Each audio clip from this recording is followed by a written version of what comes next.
सोमनाथ सूर्यवंशी यांचा मृत्यू पोलिसांच्या ताब्यात असतानाच झालाय। याच मृत्यूबद्दल पोलिसांवरती आंबेडकर अनुयायांनी गंभीर आरोप लावलाय। पोलिसांच्या मारहाणीमध्ये सोमनाथ सूर्यवंशी यांचा मृत्यू झालाय, पण पोलिसांनी हे आरोप फेटाळून लावले। त्यांनी सांगितलं सूर्यवंशींचा मृत्यू हृदयविकारामुळे झालाय, परंतु त्याचबद्दल धक्कादायक शवविच्छेदनाचा रिपोर्ट आलाय आणि त्या रिपोर्टमध्ये अशा काही गोष्टी नमूद केल्यात त्या ऐकून आपल्याला धक्का बसेल। कारण की सोमनाथ सूर्यवंशी यांचा मृत्यू पोलिसांच्या ताब्यात असताना झालेला आहे आणि यामुळे संपूर्ण महाराष्ट्र पेटून उठलाय। सर्व आंबेडकर अनुयायांनी सोमवारी महाराष्ट्र बंद ठेवण्याची हाक देखील पुकारली। सोमनाथ सूर्यवंशी यांच्या शवविच्छेदनाच्या रिपोर्टमध्ये नेमकं काय लिहिलंय, त्यांचा मृत्यू पोलिसांच्या ताब्यात असताना कसं काय झालाय, त्याला आपण सविस्तर पाहू काय लिहिलंय त्या शवविच्छेदनाच्या रिपोर्टमध्ये। त्या अगोदर ही घटना नेमकं काय घडली होती ते आपल्याला समजून घ्यावं लागेल। परभणी शहरातील जिल्हा अधिकारी कार्यालयासमोर डॉक्टर बाबासाहेब आंबेडकर यांच्या मूर्तीचे एक स्मारक आहे।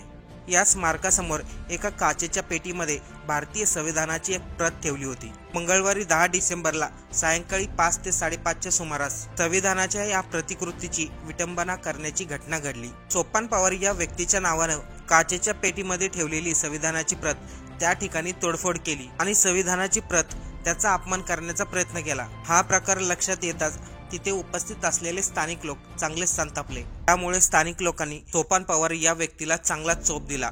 त्यावेळेस पोलिसांनी मध्यस्थी करून सोपान पवार यांना तिथून सोडवलं आणि पोलिसांनी त्याला ताब्यात घेतलं। दरम्यान सोपान हा एक मनोरुग्ण असल्याची माहिती पोलिसांकडून देण्यात आली।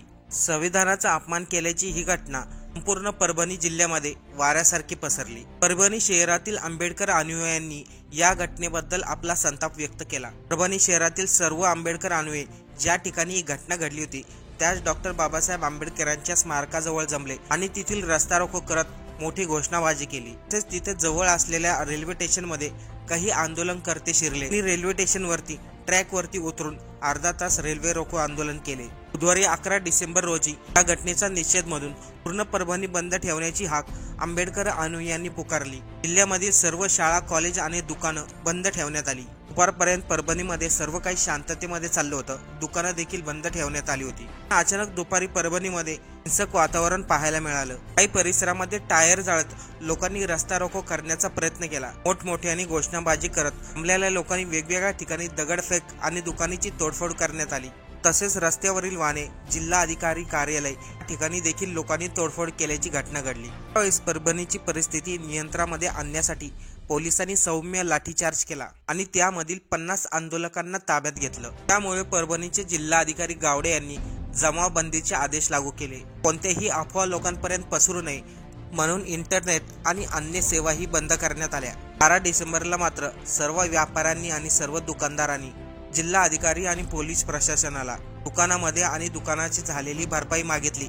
तसेच जिल्हा अधिकारी आणि पोलीस प्रशासन यांची बदली करण्याची ही मागणी केली। पोलिसांनी ज्या 50 आंदोलकांना ताब्यात घेतलं होतं त्यामध्ये सोमनाथ सूर्यवंशी यांचा देखील समावेश होता। मध्ये 27 जणांना कोर्टाने 2 दिवसाची पोलीस कोठडी सुनावली होती। त्यानंतर 2 दिवस पुन्हा कोर्टाने न्यायालयीन कोठडी सुनावली। याच न्यायालयीन कोठडीमध्ये रविवारी पहाटे 35 वर्षीय सोमनाथ सूर्यवंशी यांचा मृत्यू झाला। सांगण्यात आलं रविवारी पहाटे सोमनाथ सूर्यवंशी यांच्या छातीमध्ये अचानक दुखायला लागलं। त्यामुळे त्यांनी पोलीस प्रशासनाला याबद्दल माहिती दिली।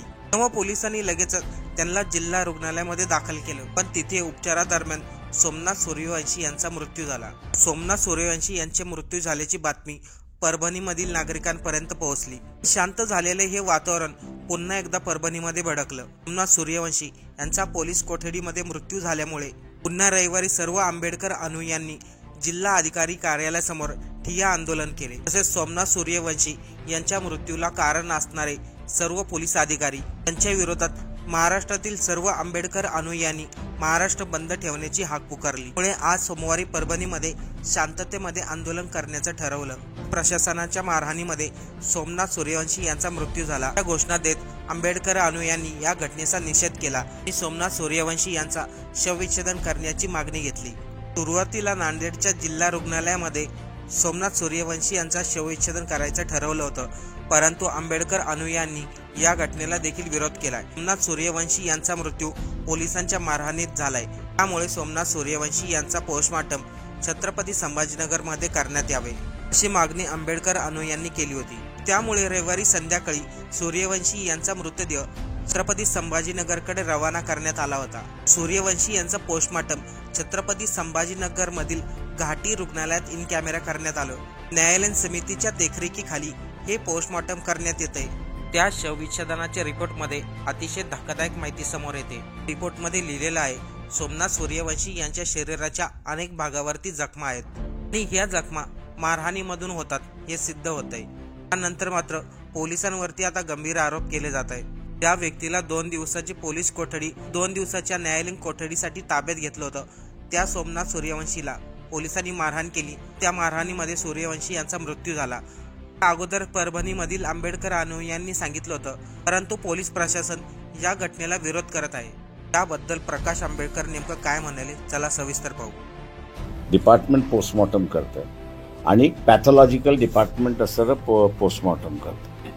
पॅथॉलॉजी हे जे पोस्टमॉर्टम करतं ते विस्कारा काढून घेतं आणि लिक्विड ॲनालिसिस करून पॉयझन आहे की नाही, अमुक आहे की नाही ही त्याच्यामध्ये असणारं सांगतात।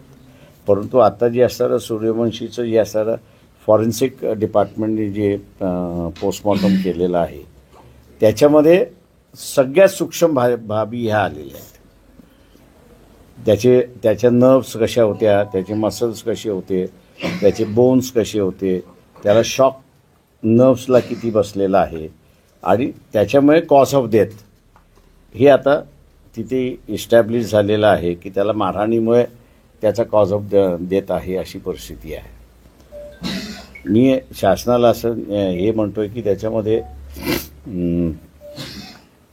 आपल्या इथे असणारा जिवंत माणसाला महत्त्व असतं पण मेलेल्या माणसाला महत्त्व नाही।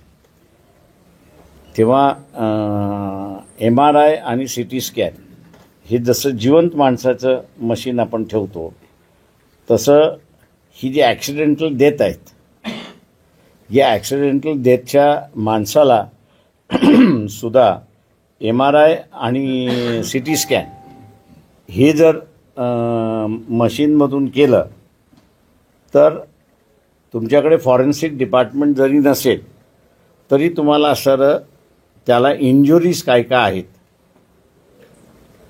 आणि त्याचं कॉज ऑफ डेथ हे तुम्हाला असणारं तिथे इस्टॅब्लिश होऊ शकतं अशी परिस्थिती आहे।